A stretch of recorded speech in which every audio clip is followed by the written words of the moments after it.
Chapter 8 The Day of Petition. Selfish, vain, and cruel. Selfish, vain, and cruel. The words echoed in the king's head as he pulled on his silk nightcap.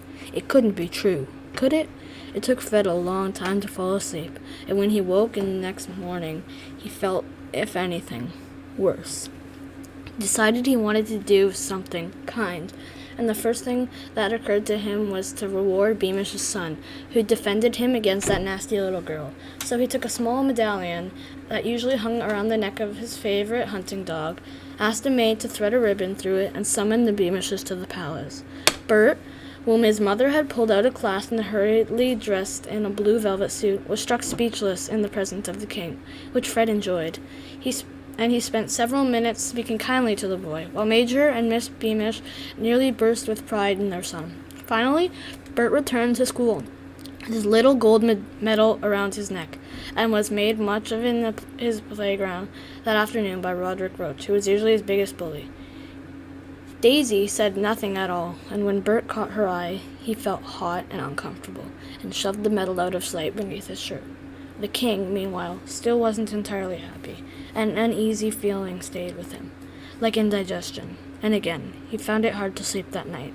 When he woke the next day, he remembered that it was the day of the petition. The Day of Petition was a special day held once a year, when the subjects of cornucopia were permitted an audience with the king. Naturally, these people were carefully screened by Fred's advisors before they were allowed to see him. Fred never dealt with big problems. He saw people whose troubles could be solved with a few gold coins and a few kind words. A farmer with a broken plow, for example, or an old lady whose cat had died. Fred had been looking forward to the day of the petition. It was a chance to dress up in his fanciest clothes, and he found it so touching to see how much he meant to the people in the ordinary of cornucopia. Fred's dressers were waiting for him after breakfast, with a new outfit he requested just the previous month, with satin pantaloons and doublet with gold and pearl buttons, a cloak edged with ermine and lined in scarlet, and white satin shoes with gold and pearl buckles. His valet was waiting on the golden tongues, ready to curl his mustaches, and a page boy stood ready with a number of jeweled rings on a velvet cushion, waiting for Fred to make his selection. "Take all that away, I don't want it," said King Fred crossly, waving at the outfit the dressers were holding up for his approval. The dressers froze. They weren't sure they'd heard correctly. King Fred had taken an immense interest in the progress of the costume, and had requested the addition of the scarlet lining and fancy buckles himself. "I said take it away," he snapped, when nobody moved. "Fetch me something plain. Fetch me that suit I wore to my father's funeral." Is your Majesty quite well?" inquired his valet. The astonished dressers bowed and hurried away with the white suit, and returned in a double-quick time with a black one. "Of course I'm well," snapped Fred, "but I'm a man, not a frivoling popinjay." He shrugged on the black suit, which was the plainest he owned, though still rather splendid, having silver edging to the cuffs and collar, and onyx and diamond buttons. Then, to the astonishment of the valet, he permitted the man to curl only the very ends of his mustaches, before dismissing both him and the page boy bearing the cushion full of rings. "There," thought Fred, examining himself in the mirror, "how can I be called vain? Black definitely isn't one of my best colors." So unusually speedy had Fred been in getting dressed that Lord Spittleworth, who was making one of Fred's servants dig earwax out of his ears, and Lord Flapoon, who was guzzling a plate of Duke's Delight which he ordered from the kitchen, were caught by surprise, and came running out of their bedrooms, pulling on their waistcoats and hopping as they put on their boots. "Hurry up, you lazy chaps," called King Fred as the two lords chased him down the corridor. "There are people waiting for my help." And what would a selfish king hurry to meet simple people who wanted favors from him? Thought Fred. No, he wouldn't. Fred's advisors were shocked to see him on time, and plainly dressed for Fred. Indeed, Herringbone, the chief advisor, wore an approving smile as he bowed. "Your Majesty is early," he said. "The people will be delighted. They've been queuing since dawn." "Show them in, Herringbone," said the king, settling himself on the throne and gesturing to Spittleworth and Flapoon to take the seats on either side of him. The doors were opened, and one by one the petitioners entered. Fred's subjects often became tongue-tied when they found themselves face to face with the real live king. whose picture hung in their town halls. Some began to giggle, or forgot what they had come for, and once or twice people fainted. Fred was particularly gracious today, and each petition ended with the king handing out a couple of gold coins, or blessing a baby, or allowing an old woman to kiss his hands. Today, though, while he smiled and handed out gold coins and promises, the words of Daisy Dovetail kept echoing in his head: selfish, vain, and cruel. He wanted to do something special to prove what a wonderful man he was, to show that he was ready to sacrifice himself for others. Every king of Cornucopia had handed out gold coins and trifling favors on the day of petition. Fred wanted to do something so splendid that it would ring down the ages, and you wouldn't get into the history books by replacing a fruit farmer's favorite hat. The two lords on either side of Fred were becoming bored. They'd much rather have been left to loll in their bedrooms until lunchtime than sit here listening to peasants talk about their petty troubles. After several hours, the last petitioner, passed gratefully out of the throne room, and Flapoon, whose stomach had been rumbling for nearly an hour, heaved himself out of his chair with a sigh of relief. "Lunchtime," boomed Flapoon. But just as the guards were attempting to close the door, a kerfuffle was heard, and the doors flew open once more. Chapter 9. The Shepherd's Story. "Your Majesty," said Herringbone, hurrying towards King Fred, who had just risen from the throne. "There is a shepherd from the marshlands here to petition you, sire. He's a little late, but I can send him away if your Majesty wants his lunch." "A marshlander," said Spittleworth, waving his scented handkerchief beneath his nose. "Imagine, sire, dashed impertinence, being late for the king," said Flapoon. "No," said Fred after a brief hesitation. "No, if the poor fellow has travelled this far, we shall see him. Send him in, Herringbone." The chief adviser was delighted at his further evidence of a new, kind, and considerate king, and hurried off to the double doors to tell the guards to let the shepherd inside. The king settled himself back on his throne, and Spittleworth and Flapoon sat back down on their chairs, their expressions sour. The old man, who now tottered up the long red carpet towards the throne, was very weather-beaten and rather dirty, with a straggly beard and ragged, patched clothes.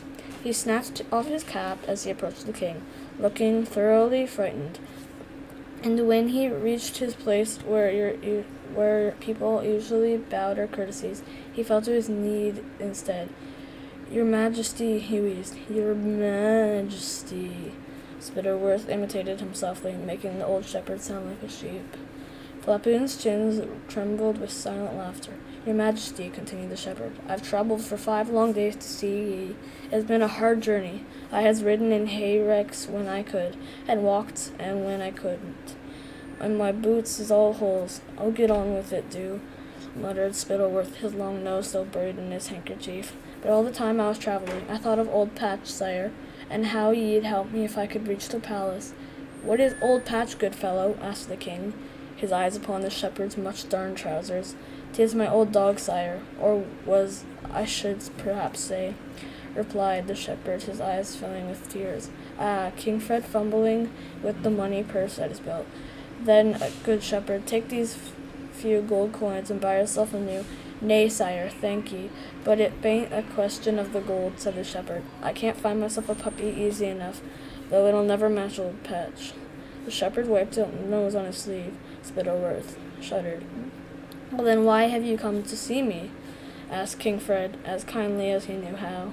"To tell ye, sire, how Patch met his end." "Ah," said King Fred, his eyes wandering to the golden clock on the mantelpiece. "Well, we'd love to hear the story, but we are rather wanting our lunch." "'Twas the Ickabog that ate him, sire," said the shepherd. There was astonished silence, and then Spittleworth and Flapoon burst out laughing. The shepherd's eyes overflowed with tears, which fell onto the sparkling red carpet. "They've laughed at me from Jeroboam to Chauville, sire, when I've told them what I was come to see ye. Laughed themselves silly, they have, and told me I was daft in the head, but I seen the monster with my own 2 eyes, and so did poor Patch after he was 8. King Fred felt a strong urge to laugh along with the 2 lords. He wanted his lunch and wanted to get rid of the old shepherd, but at the same time that horrid little voice was whispering selfish, vain, and cruel inside his head. "Why didn't you tell me what happened?" "Why don't you tell me what happened?" King Fred said to the shepherd, and Spittleworth and Flapoon stopped laughing. "Well, sire," said the shepherd, wiping his nose on his sleeve again. "'Twas twilight and right foggy, and Patch and me was walking home round the edge of the marsh. Patch sees a marsh teasel." "Sees a what, King Fred?" "A marsh teasel, sire. Them's bald rat-like things that live in the marsh. Not bad in pies if you don't mind the tails. Flapoon looked queasy. So Patch seized the marsh teasel, the shepherd continued, and he gave chase. I shouts for Patch and shouts, sire, but he was too busy to come back. And then, sire, I hears a yelp. Patch, I cries. Patch, what's got ye, lad? But Patch don't come back, sire. And then I sees it. Through the fog, says the shepherd in a low voice. Huge it is, with eyes like lanterns, and a mouth as wide as that there throne, and its wicked teeth shining at me. And I forget old Patch, sire, and I runs all the way home. And next day I sets off, sire, to come and see the Ickabog ate me dog, sire, and I wants it punished. The king looked down at the shepherd for a few seconds, then very slowly got to his feet. Shepherd, said the king, we shall travel north this very day to investigate the matter of the Ickabog once and for all.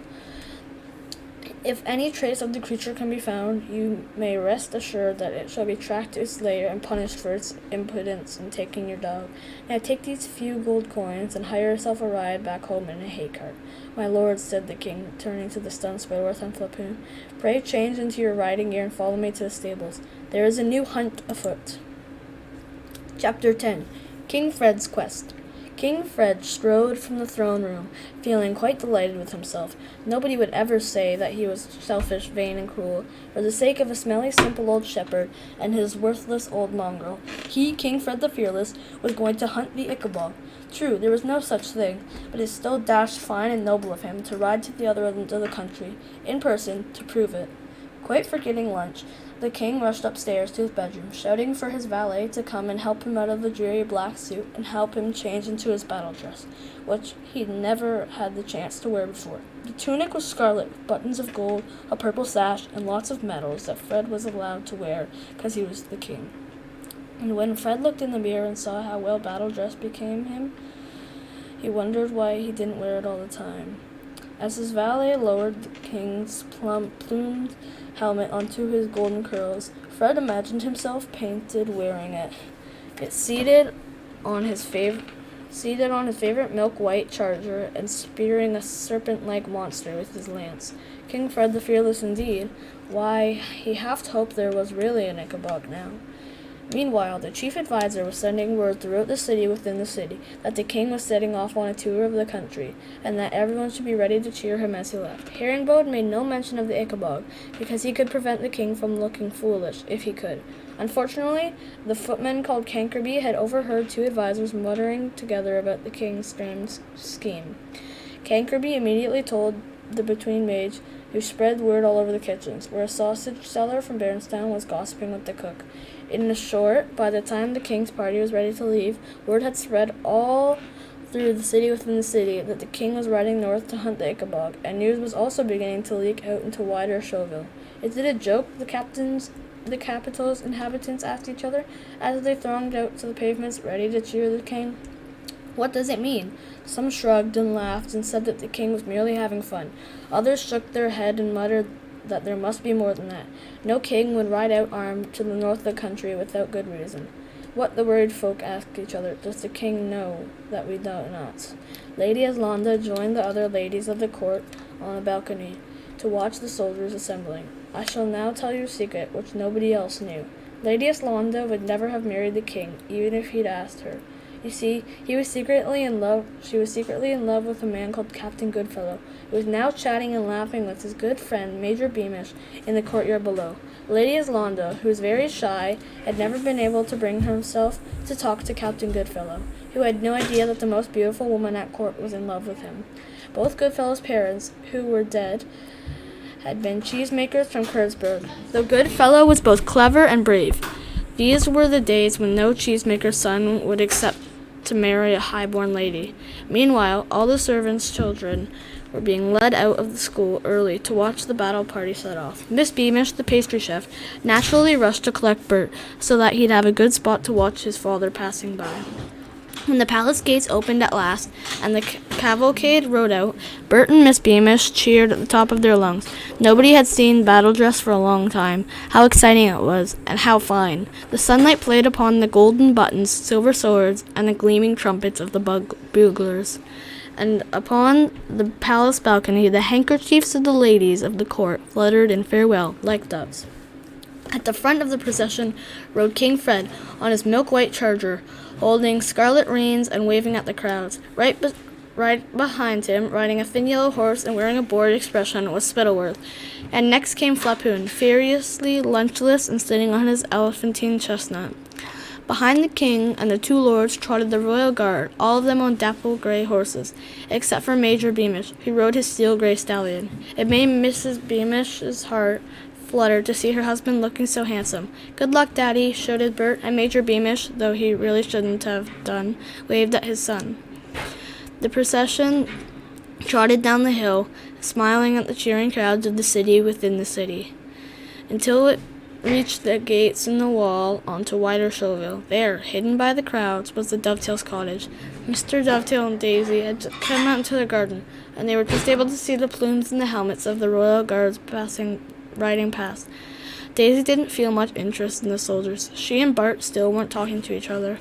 In fact, he'd spent morning break with Roderick Roach, who often jeered at Daisy for wearing overalls instead of a dress, so the cheering and the sound of the horses didn't raise her spirits at all.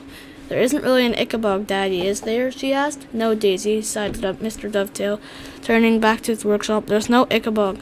But if the king wants to believe in it, let him. He can't do much harm up in the marshlands," which just goes to show how that even sensible men may fall to see a terrible looming danger.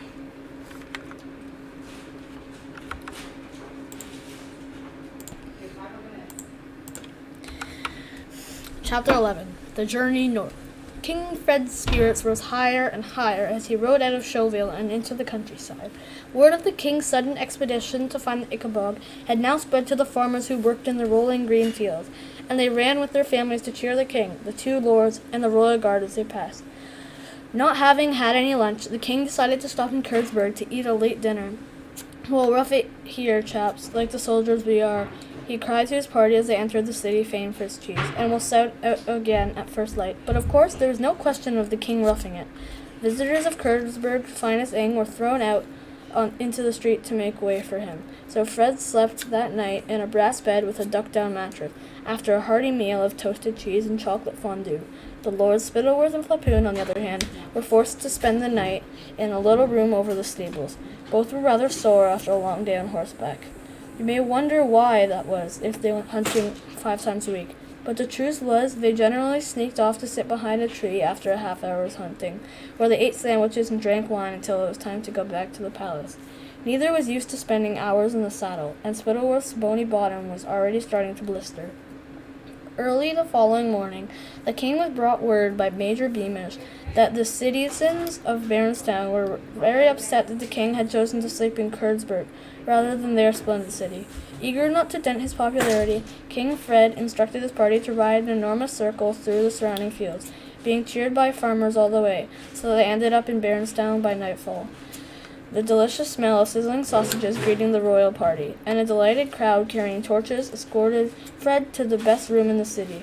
There he was served roasted ox and honey ham, and slept in a carved oak bed with a goose-down mattress, while Lord Spittleworth and Flapoon had to share a tiny attic room, usually occupied by 2 maids. By now, Spittleworth's bottom was extremely painful, and he was furious that he had been forced to ride 40 miles in a circle, purely to keep the sausage-makers happy. Flapoon, who had eaten far too much cheese in Kurtzburg, had consumed 3 beefsteaks in Baronstown, was awake all night, groaning with indigestion. Next day, the king and his men set off again, and this time they headed north, soon passing through vineyards from which eager grape pickers emerged to wave cornucopian flags and receive waves from the jubilant king.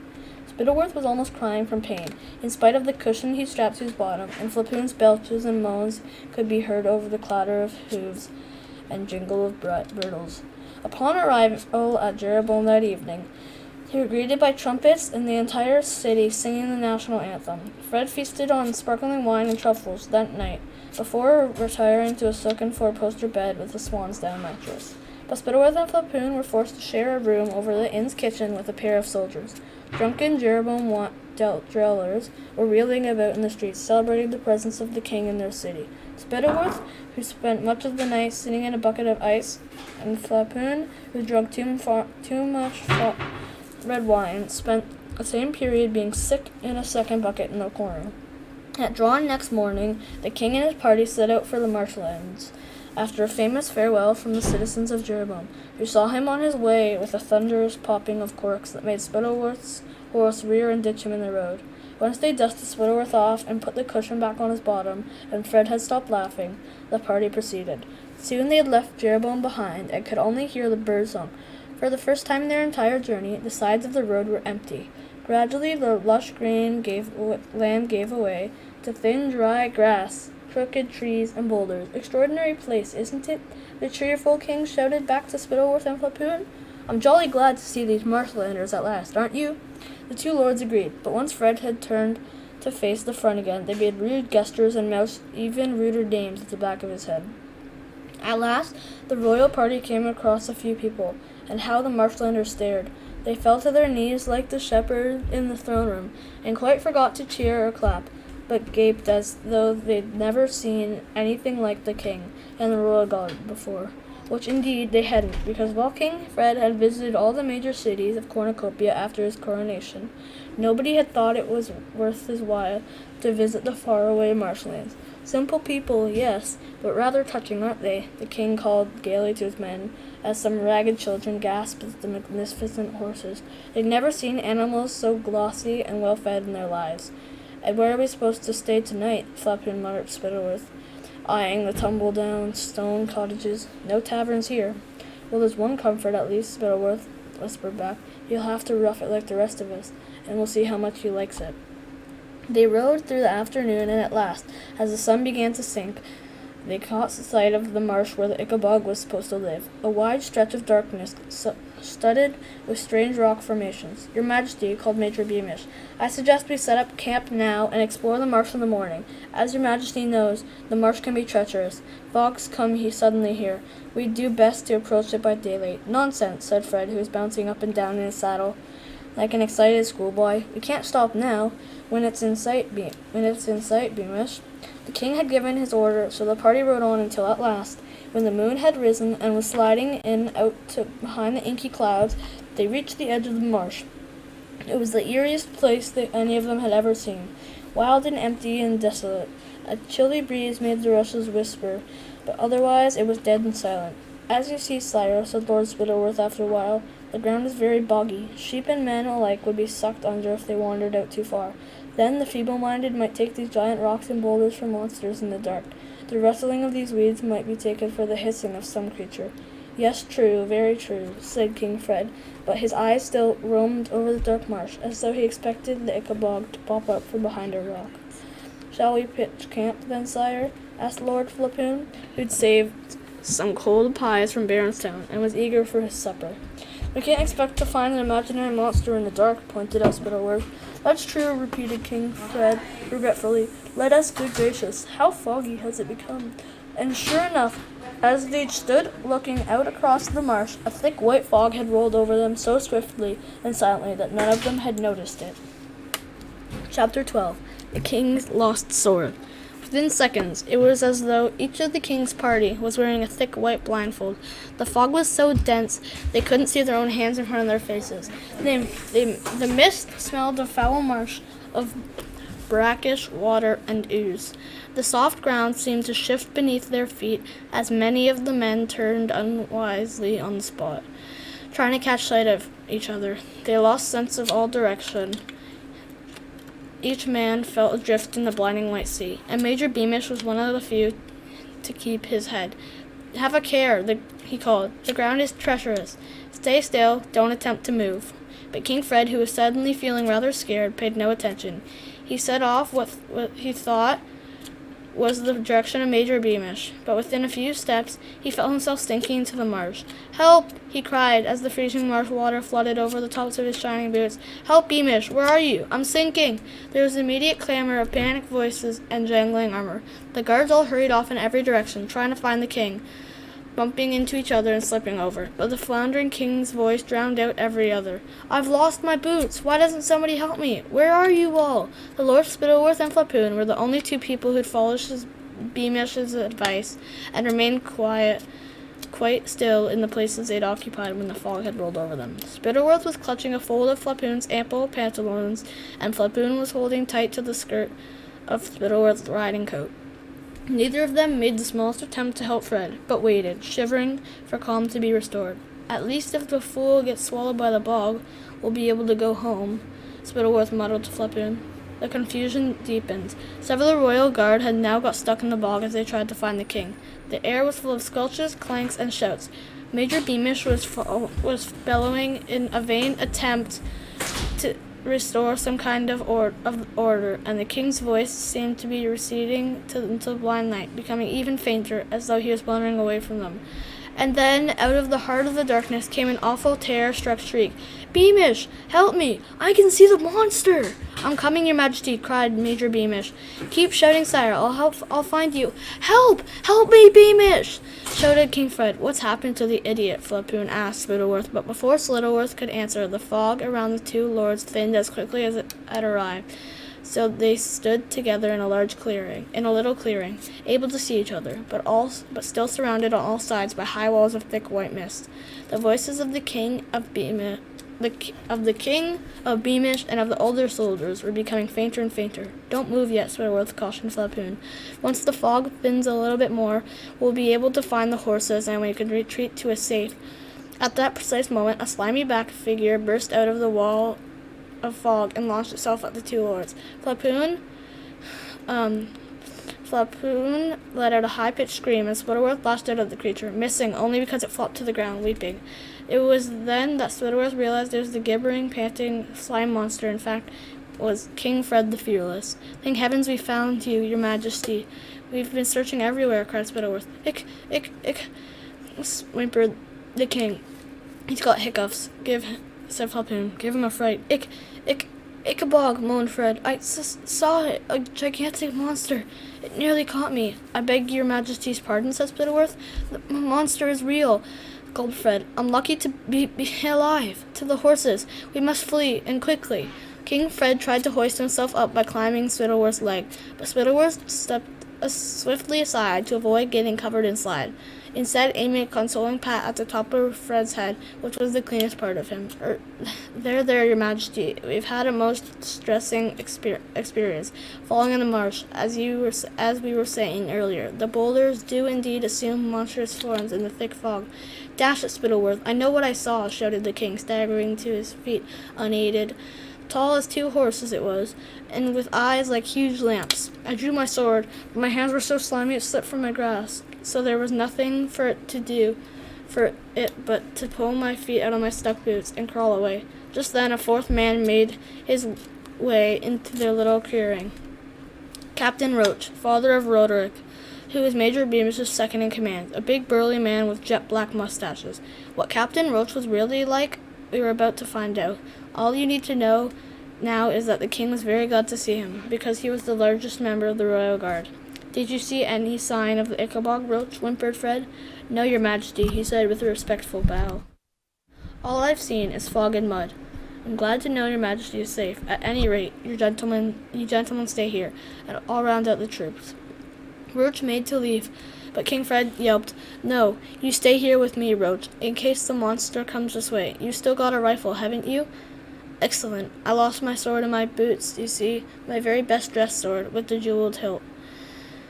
Though he felt much safer with Captain Roach beside him, the trembling king was otherwise as cold and scared as he could ever remember being. He also had a nasty feeling that nobody believed he'd really seen the Ickabog, a feeling that increased when he caught sight of Spittleworth rolling his eyes at Flapoon. The king's pride was stung. "Spittleworth, Flapoon," he said, "I want my sword and my boots back. They're over there somewhere," he added, waving his arm at the encircling fog. Would it not be better to wait until the fog is cleared, your majesty?" "I want my sword," snapped King Fred. It was my grandfather's, and it's very valuable. Go find it, both of you. I shall wait here with Captain Roach, and don't come back empty-handed."